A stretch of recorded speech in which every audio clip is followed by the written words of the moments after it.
Welcome to another episode, Helping the Brave. I'm your host, Ed Parcaut, and today I sit down with Antoinette Lee, Army veteran, adaptive athlete, and podcast host. We're going to dive into her remarkable journey from a traumatic injury to becoming a source of inspiration, advocacy, and outdoor adventure for veterans and families nationwide. Her story is all about resilience, courage, and building a new normal. Tune in. You do not want to miss this one.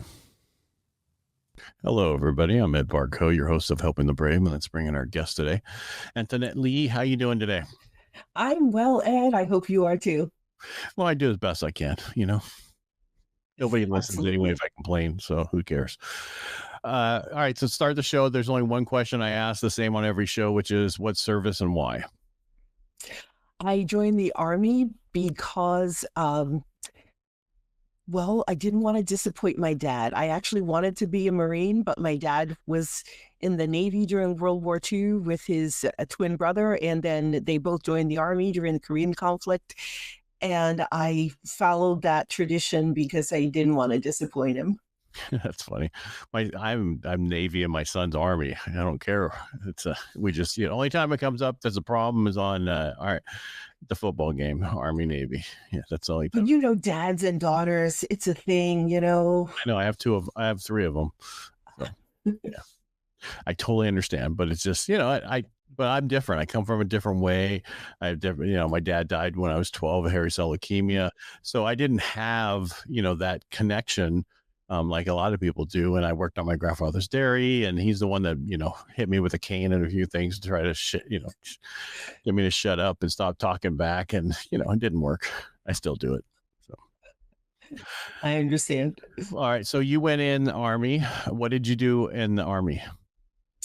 I actually did a lot of things because I have a big brain and I get bored easily, but very similar to you, I was in a medical position. I was an air assault qualified expert field medic for one thing, but trained in a lot of different medical related fields, including dentistry.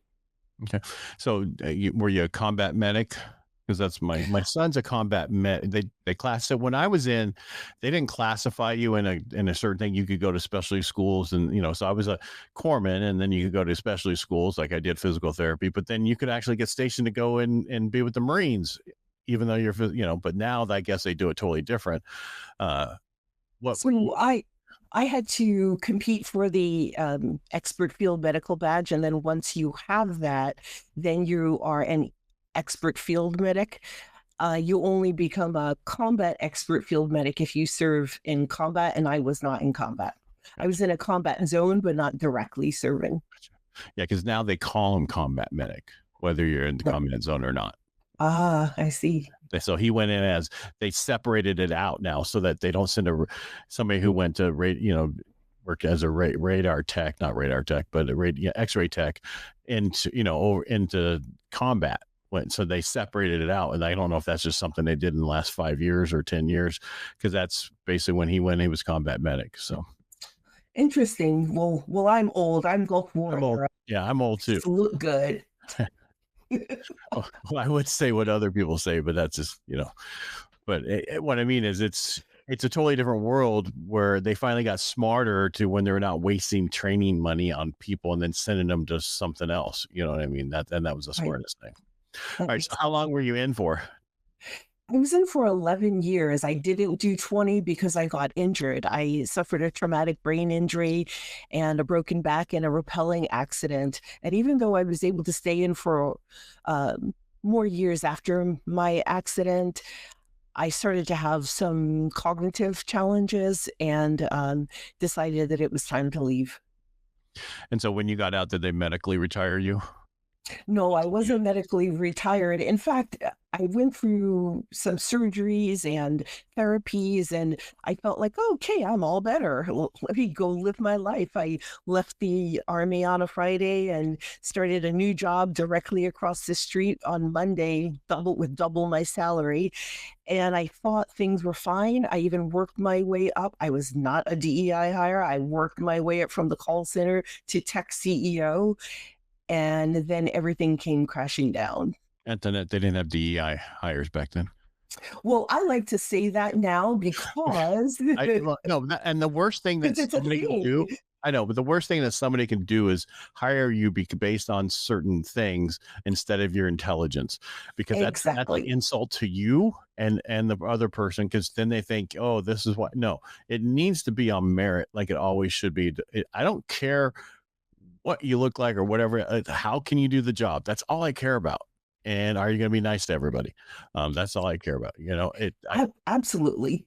I feel the exact same way, but since 2020, unfortunately, I'm a sponsored adventure sports athlete, and sometimes when I show up, they're like, "Oh, good for you, DEI is working," and I'm like, "No, I deserve to be here." yeah, that's rude. Skilled outdoors woman. I'm sorry, but that was rude. Whoever said that to you. Uh, Oh, and I hear it a lot, actually. So that's really? why I like to say I was not a DEI hire. Yes. And that was the worst thing that the last administration, the worst thing the last administration did by pushing that agenda, ruined it for everybody who worked their butt off. Absolutely. So if you scroll through my social media and you see that I have some posts where in my heyday back in the army, I was a competitive bodybuilder and power lifter for my unit. And I had a 200-pound bench press, a 350-pound squat, and a 500-pound deadlift. And I needed that because my job required it. If I have to fireman carry someone on my back who's almost a foot taller than me and definitely more than 100 pounds heavier than I am, I have to be able to do that. And the standards for me have to be the same as the standard for any medic in my at my level, because the job doesn't change because you're a woman or because you're black or for any other reason. The job is the job. If the job is carrying somebody your size on a frame that's my size, I have to be strong enough to do that. And So the see, standard should not be changed for me. God, you sound like Pete. I do, don't I? I mean, but that's how it should be. And to change the Absolutely. standard just so that you can put somebody in the place should never be that way. And this gets me back to so I do a local radio show on iHeart. It's Power Talk, and it's a talk radio. So I'm very political on it, on top of what we talk about, which is real estate and finance. But then I do, like 4 other podcasts, and that's including this one. And from everybody I interviewed, we're all in the middle.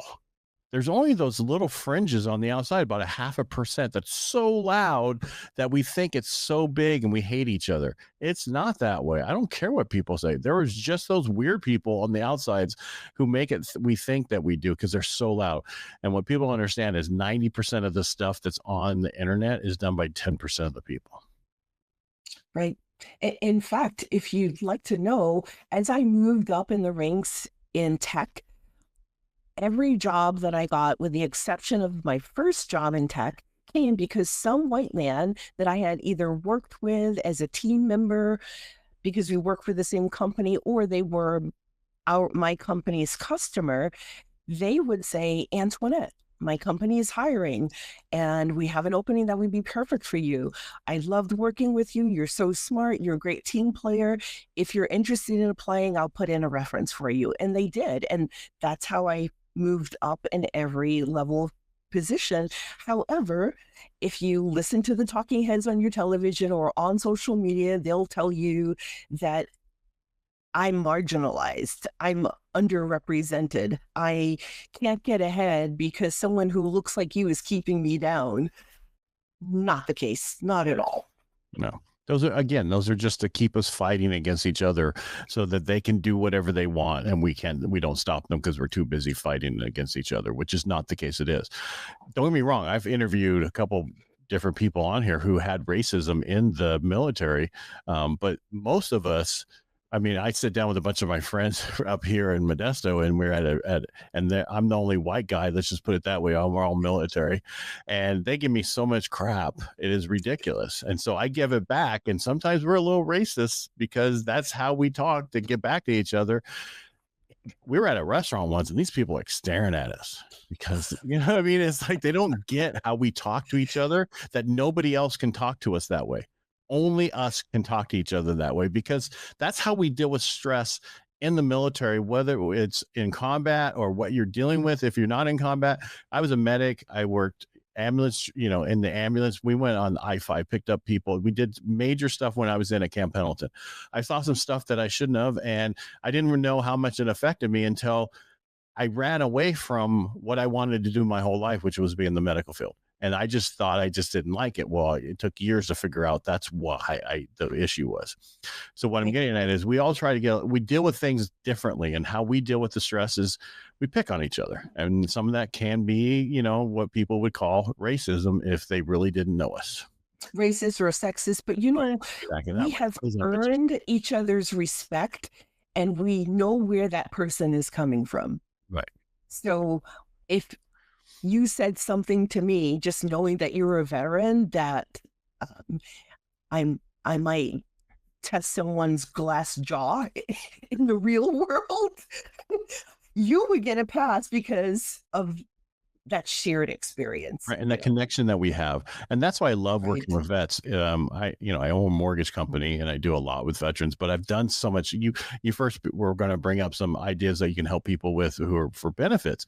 Well, I just went and I don't know if you watched any of my shows, but I just finally got my benefits after 20 years of fighting, and finally gave up, because what people don't understand, in the 90s and in the 2000s, they were like the insurance companies you see on those movies where they deny, and then hopefully you don't come back. And that's how they kept the numbers down. I don't know if you know this, but there are 6 million vets right now have benefits. 2 million of that is in last year. Wow. Yeah, that's incredible. That's the difference. Having people understand the system, and there's people who get paid to do it, which some of these companies, there's one company that's getting sued because they maybe push the envelope a little too far. And that's not good. But going through and getting my benefits, I was like, okay, we need to help more vets. And I have a platform doing it with my podcast, but I wanted to do more. And we created a veterans benefit company because of it. My goal, which I'm working on right now, because I learned how to code Vibe Code, which is using AI to do it. I've created multiple apps just recently in the last 4 weeks, which 5 weeks ago, I never thought I could have done it. Wow. I created one app, which is for my podcasting. When I'm done with it, I drop it in this thing. It does everything I had a VA for all the way out and distributions out through the channels. And that's going to be final, past the beta testing in the next 30 to 60 days, because I want to make sure it's perfect. What I'm getting at is, so we're going to make an application that will do everything that VSO does for somebody else who helps you better. And then we already have doctors and PAs and everybody set up to do Nexus letters that need to be done, that you can't connect it. It'll say you need a Nexus letter here, send it. And then that will go to that person, medical records, everything they need, so they can sign off on your Nexus letter, and then you upload it and you're done. And that's one of the biggest challenges that a disability expert that I just had on, attorney Nancy Cavey, she was explaining that stoicism is a big problem, saying, I'm fine, I can handle it, it's not that bad. But my pain is at a level 10, but I'm fine. You can't do that. You can't say that. But we're so used to just pushing through because the mission needs to get done, or the mission needs to get done. So the other thing that she talks about is that you're having your medical condition, and then also the symptoms, the nature, the frequency, the impact on your functionality is very important. And we often, as veterans, don't have this documented, because the doctors will do a fairly good job at documenting your symptoms, but not necessarily written in the way that it needs to be written for a VA disability board or a Social Security disability board judge. And the other thing is that they don't document what your limitations are. So if you have lymphedema, your lymph nodes are blocked, and you have difficulty walking because your legs are 3 times the size they used to be, and you have widespread inflammation, and that's causing other problems, and you can become quite disabled and even using a walker. But if that's not in your records, then when you go in for your evaluation, it looks like you can return to the job that you did before you were injured or ill, or that you can return to a similar job using skills that you already have. And that just isn't the case for a lot of veterans. So I just did a whole episode about that. She gave step by step what we're doing wrong as veterans when we apply, and it's been really helpful for a lot of people.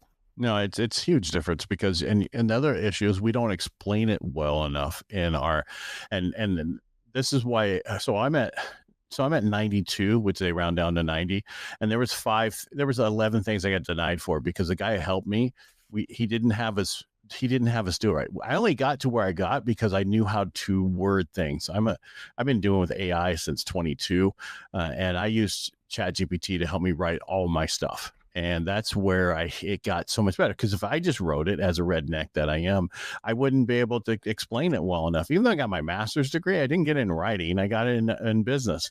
But because we have ChatGPT and we can talk to it and we can do certain things.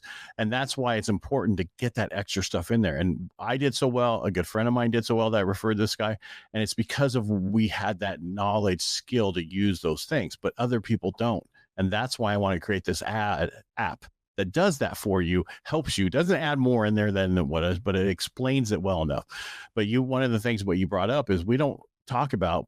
So for my PTSD, it didn't get connected because when I was going through it was after we submitted my package, and I didn't fill out that form that said to keep the medical records flowing, that they could go get more of them if needed. And so it didn't know it was in there in my diagnosis, so I got denied for it. But going through the process, if you get through to behavior health and they give you medicine, you've been diagnosed with PTSD the moment they give you medicine for that. And that's your diagnosis before you do anything else. But and there's just so much you need to deal with and explain it and talk to and go through the process that you just need to go through the process and you'll get there. But you have to know how to do it. And you don't know how to do it because they've kept it a secret and they don't want everybody to know. Because there's 18 million veterans. If most of them get the benefits they need, there'd probably be 8 million veterans in the, or more in the VA getting disability.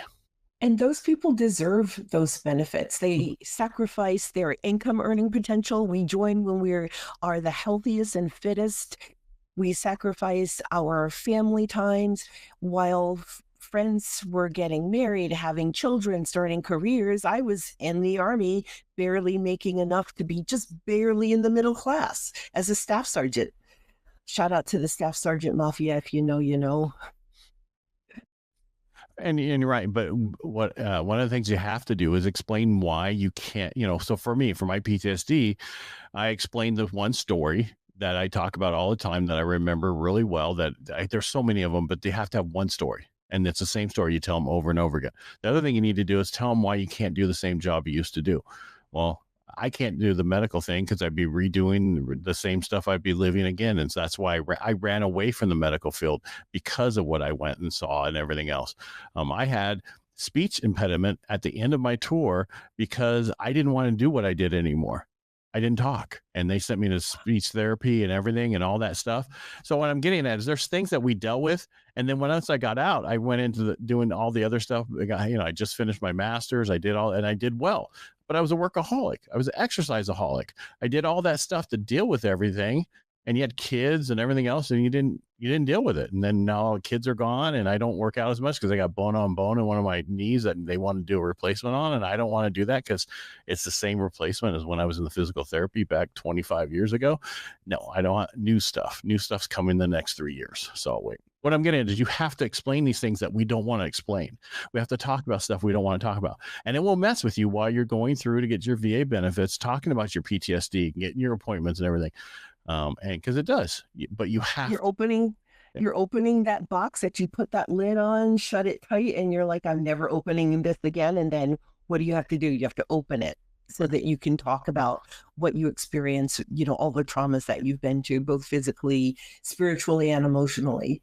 Yeah. I think the biggest one that people don't deal with is the moral one, where like and that's the one thing they talk about with PTSD is, you shot somebody.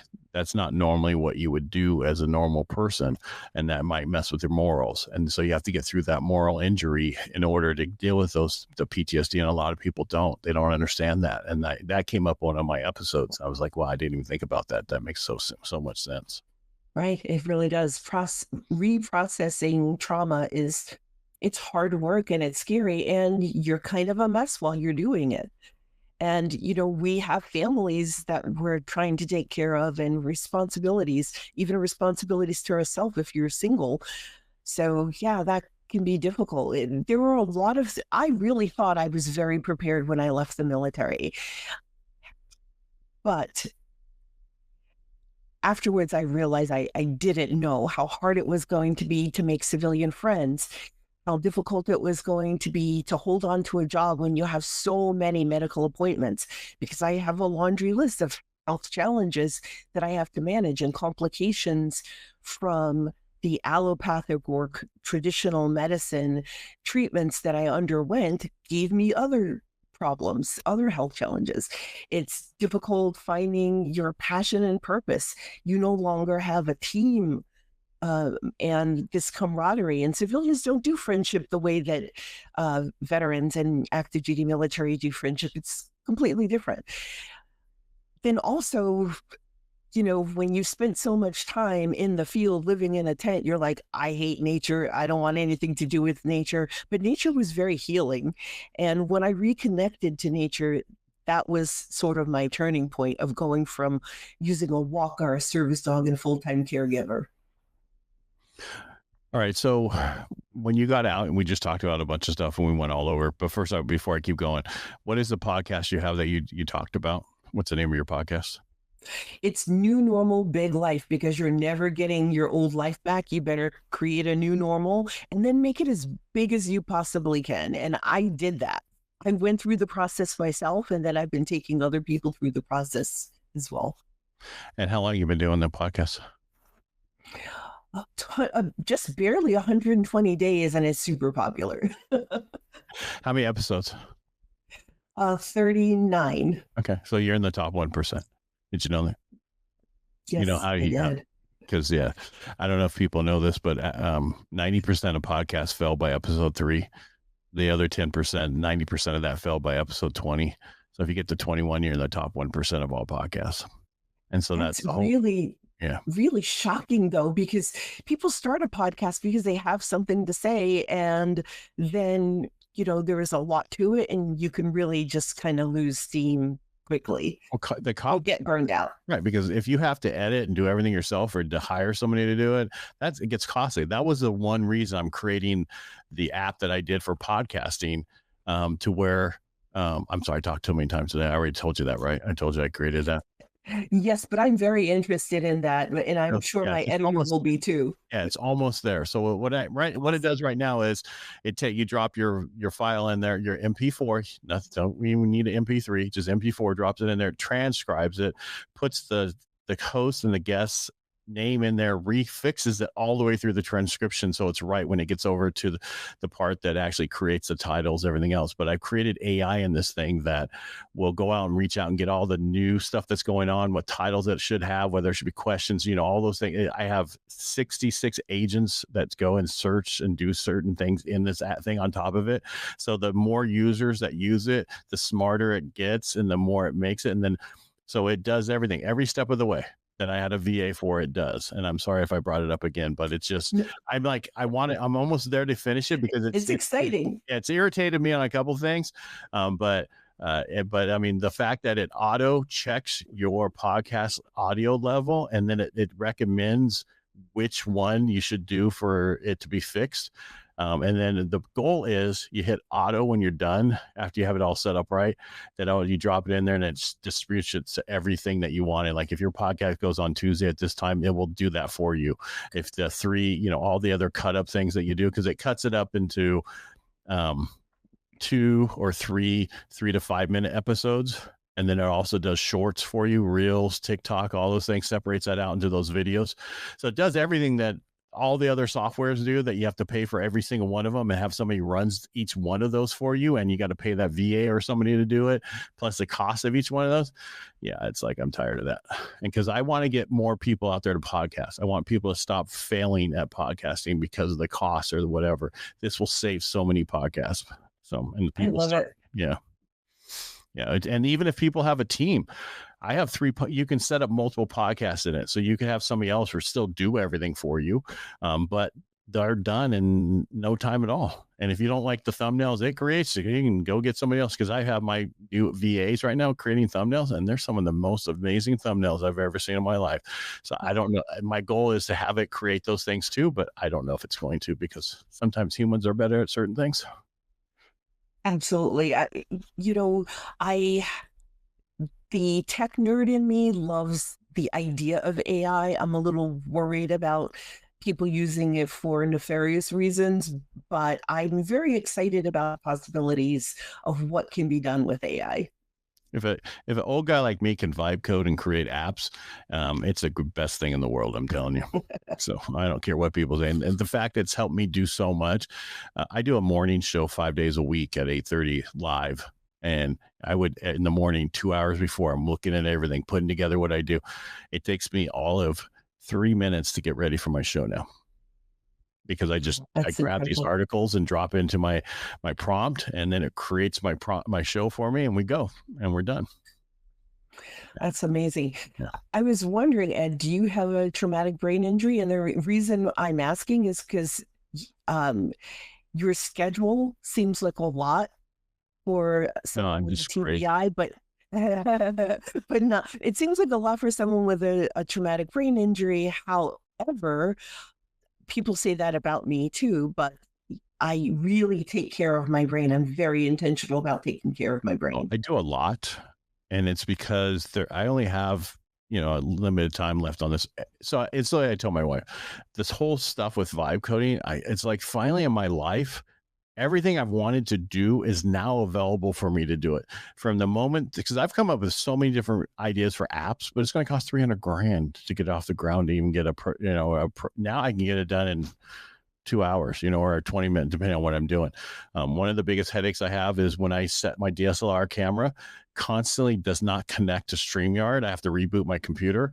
I just wrote a quick app before waiting for you to go on to Apple, and it resets the freaking camera for me so that I don't have to do that anymore. Those are the Wow. things that you can quickly do that anybody can do. And eventually, or in the next 18 months to 2 years, it's going to get to where it's going to be, we're doing all that personally because AI. What AI is going to do is make us want to be closer and see more people, meaning that with my business and mortgages that I have, also I have multiple businesses now, but that's how you should be. So you have multiple streams of income. Doesn't mean you have to run each one. You just have to have somebody Exactly. else run it, and a partner and somebody else.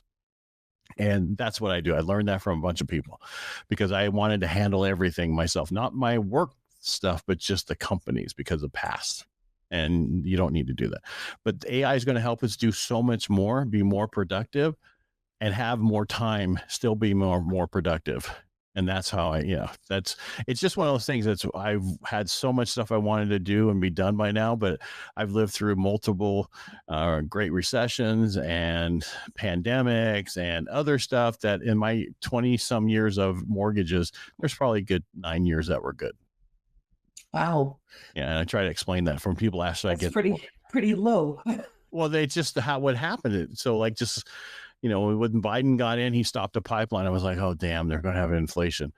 In 5 years, interest rates went up 5%, which that's unusual. We don't usually go up 1.5% to 2% in between the times, but that's not what happened. And so those things just mess with and I was tired of it. I'm like, there's got to be a better way to do any of this stuff. And there is. And that's what I'm finding. Everything for my podcasting is coming together because of the podcasting. My pain in my life that I've dealt with is what I'm creating apps for. The best inventors are the ones who want to solve problems that they wish they had an answer to when they were going through it. Right. And that's exactly what I'm doing. Right. Because there was two other things I haven't talked about.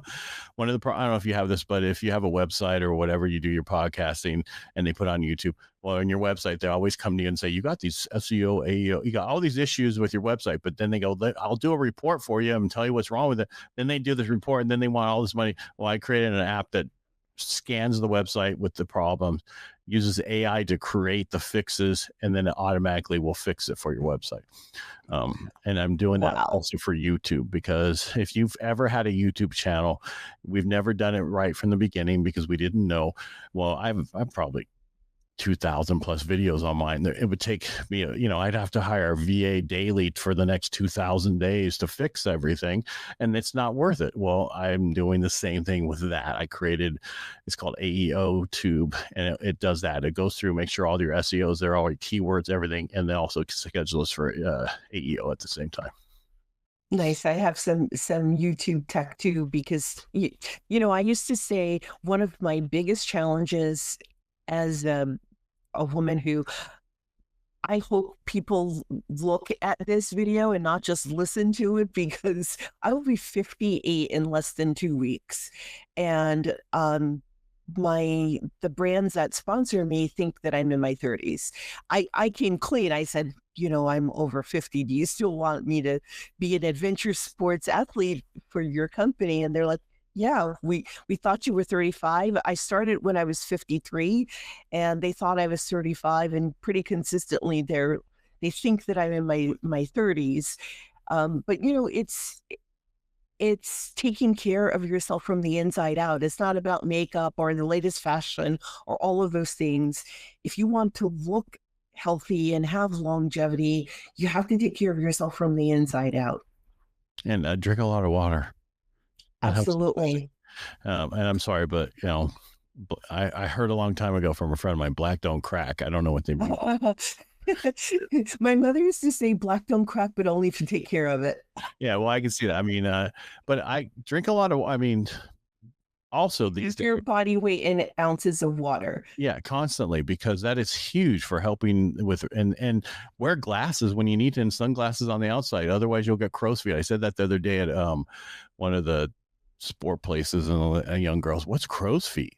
And they explain it to her, and they actually look like crow's feet. Yes, that's what that means.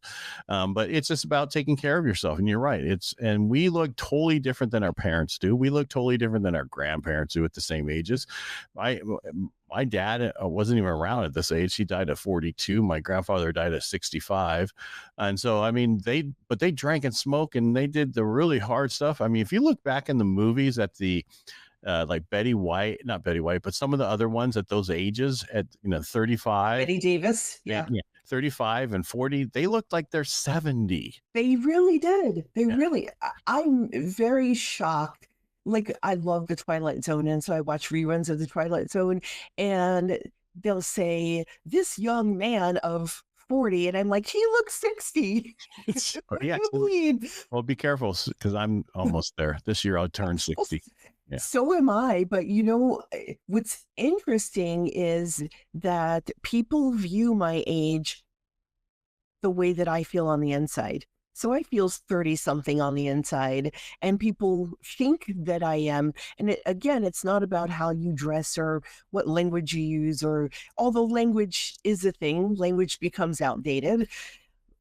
But it's more of your mobility, stability, flexibility, your vibrancy, the level of energy. And especially for me, as someone with a brain injury, you can probably see where I hit where my helmet protected my head, but it left a little bit of a fault line right down the middle of my forehead. And I have to go the extra mile, because I could develop dementia or Alzheimer's, because I'm at higher risk from the brain injury and other health challenges. Like, I used to struggle with chronic widespread inflammation, and I had to learn natural ways to fix that rather than taking a medication that would, give me moon face. Prednisone will give you that moon-shaped face that never goes away. Yeah, it looks like, because it makes you gain water weight in those areas. Right. Yeah. Exactly. Yeah, you can tell somebody's on steroids by their face, and I'm not talking bodybuilding steroids, right? The other steroids, and yeah, it's sad. All right, so with your, and you don't have to tell me, but I assume you got your benefits to the VA and at Max with your. I don't tell people what I have, and here's why.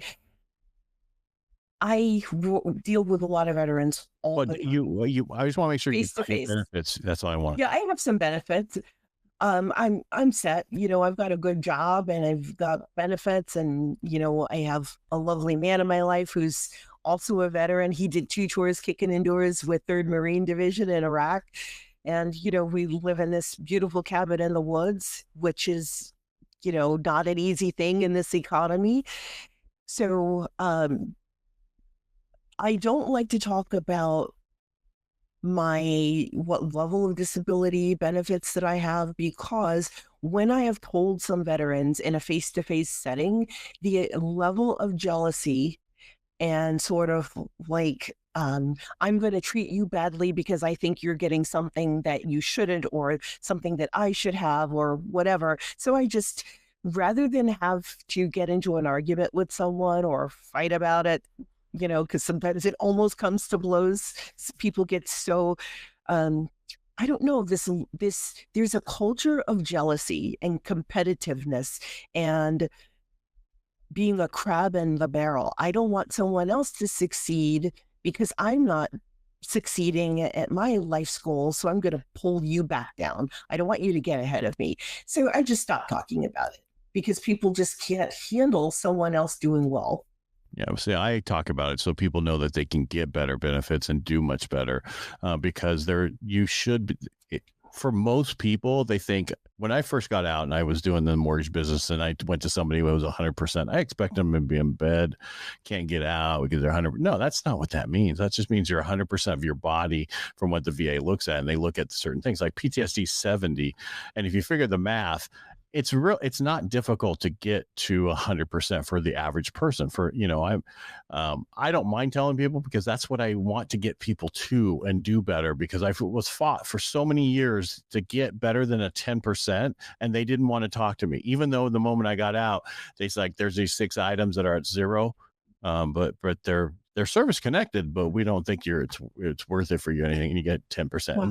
And that's what I've dealt with. So I talk about it because I want everybody to get their benefits. I don't care what, even if we're helping you, because we're doing it for free right now, just to get till we get this app going and stuff. And I'm like, Amazing. this is what you should be doing. This is what we're doing. And this is how we're helping you. And it's just because I think everybody deserves it.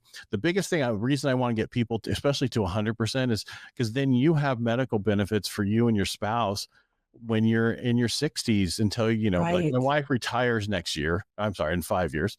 And she won't have medical benefits for us until 5 years later when she's able to get them, she's 65 or whatever. And so for me to get to 100% is very important, because that's what I wanted for, even though I'm covered now, but I still want to get the other part so she has it. Right. It's definitely a battle. I have found the biggest barrier to the VA seeing me as someone who needs help is that I have 3 college degrees and I talk the way I talk. So when I go in for any kind of interview, they're like, well, you're smarter than me. You don't need benefits. And I even talked about that with Attorney Keevy, and she said, yes, that is a thing. That is a barrier. And and that's wrong, first of all, because it doesn't matter how much I make on the outside or what I've done. It's in spite of the fact that I've been dealing with this stuff forever. And, and a lot of the stuff you just have to reconnect back to. I don't want to get into a whole story about it, but because that's not what we're here today, but I talk about, because you got to get your benefits, because a lot of people are like, oh, I'll let the other guy have it. I ran into a Vietnam vet up at close to my cabin up in Cold Springs, and he was in the store, and we were talking about, I go, you got your benefits? Oh, hey, I'm good. I've got this other, but he couldn't hear. Wow. Right. And that's that goes back to what That's that stoicism. yeah, that beginning of the show where, yeah, I'm good, I'm okay, but I can't hear anything. Well, that not being able to hear, I'm sure there's something else that you're dealing with that you shouldn't have, because it's really, and that's the thing is, if you jumped out of, if you're jumped out of airplanes and landed and you did 43 jumps, I guarantee your knees are bad, your ankle's bad, and other things, your He's hip, your back. back, yeah, everything. And then what happens is it doesn't bother you when you get out. It bothers you 20 years later. And that's when we go back. And that's why 70% of the people who are getting their benefits right now are 50 and older. Well, pretty incredible. All right. What did I not ask you today that I should have asked you? Oh, that's a good question. What did I miss? Because I didn't get into your whole American Adventure Sports Club or any of that kind of stuff. Oh, well, if I could explain for a moment, here's sort of my journey. When I was using a walker, a service dog, and a full-time caregiver, and I had not left my house in 18 months. And what happened to me was, once it sort of set in that I'm so debilitated that I can't bathe myself, I can't cook for myself or dress myself, that I need a dog to help me to do laundry. You know how hard that is on your self-esteem when your dog is helping you do the laundry.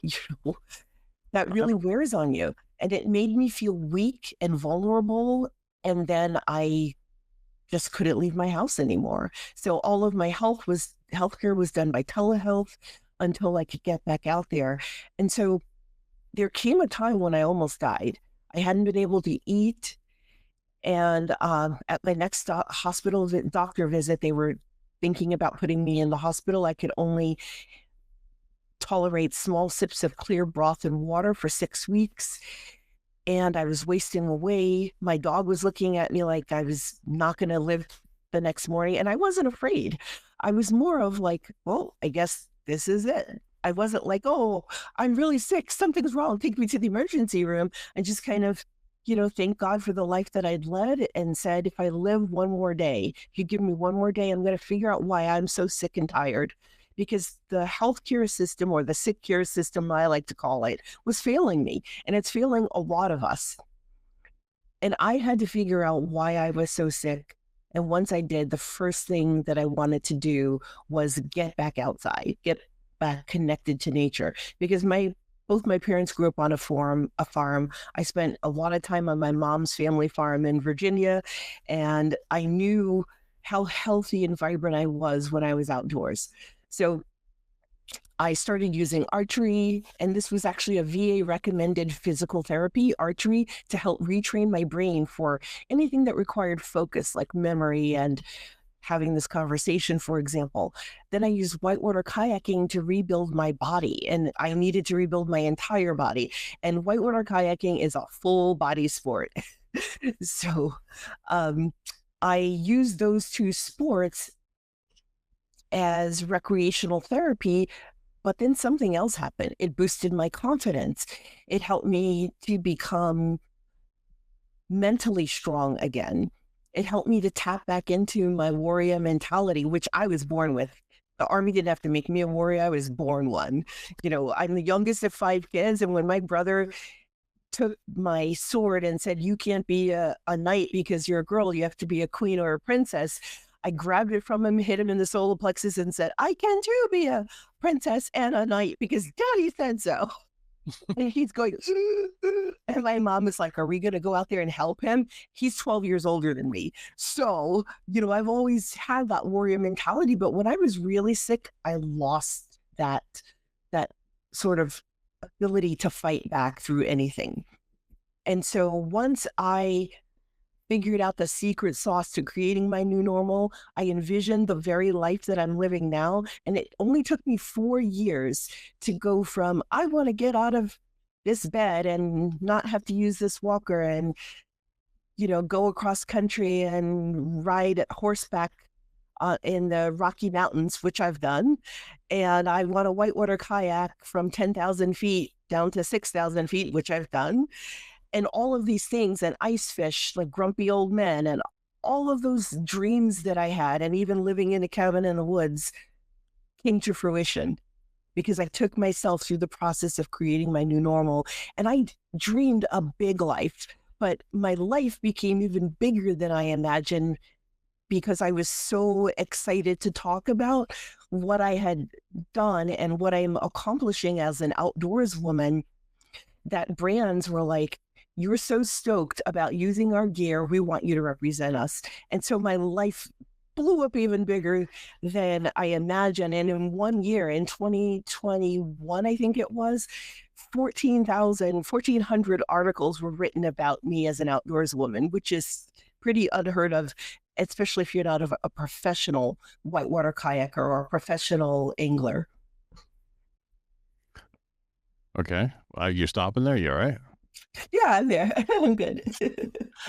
So with all that, what did you do with it? I turned around and helped other people. I used my platform. I used all of the access to brands to say, there are a lot of people in Colorado where I was living at the time who can't get outside and adventure simply because they can't afford it. And a lot of companies wanted me to only offer this to people of color or other formerly marginalized communities. And I said, absolutely not.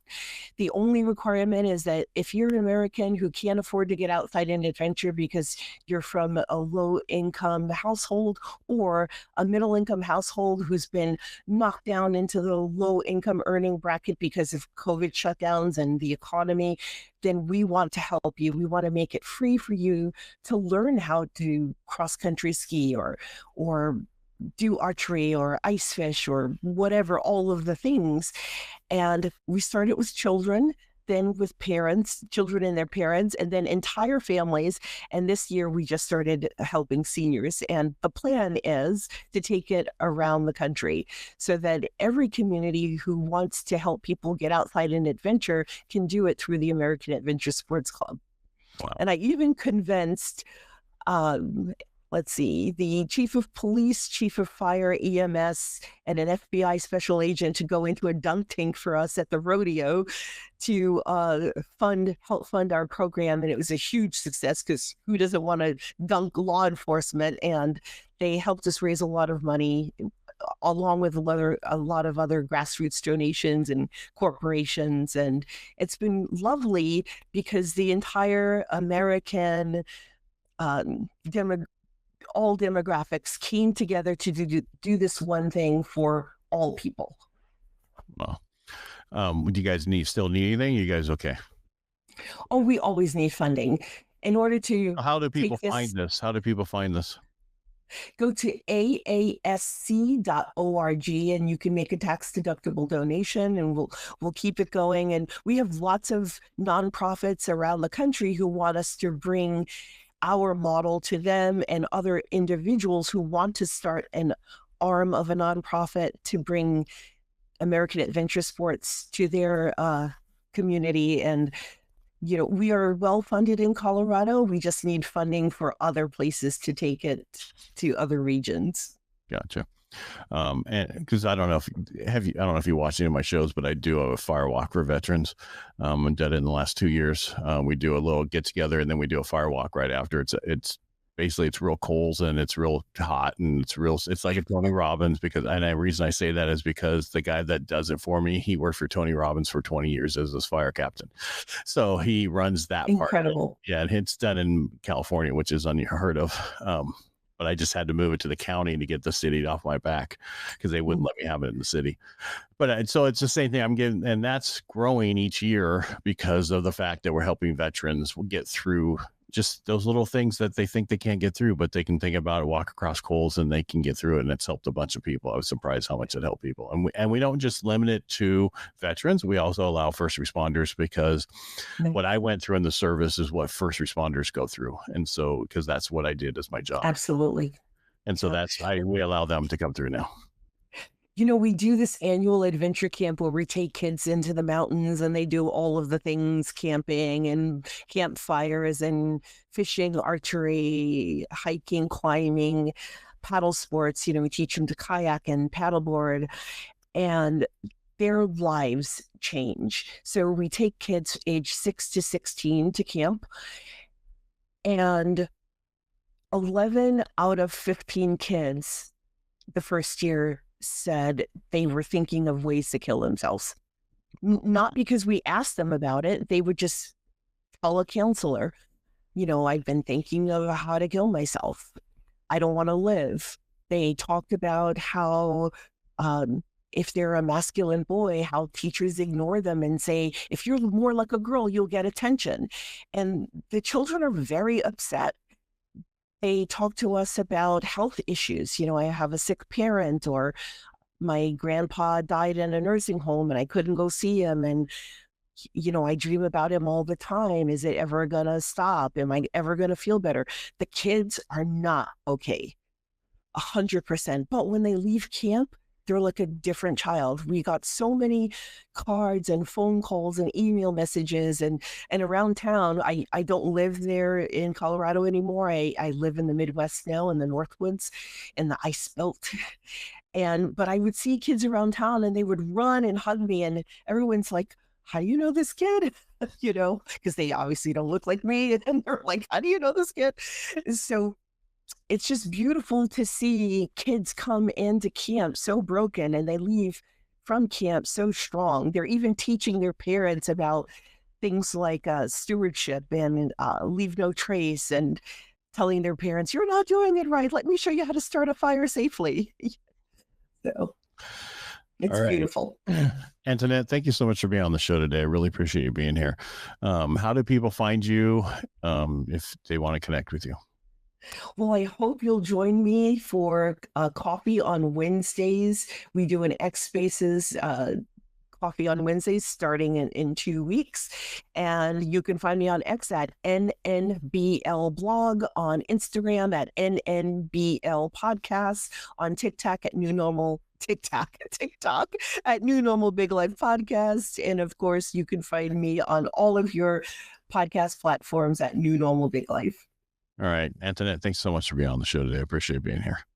Thanks for having me, Ed. It's been fun. My pleasure. And that's a wrap for today's episode of Helping the Brave.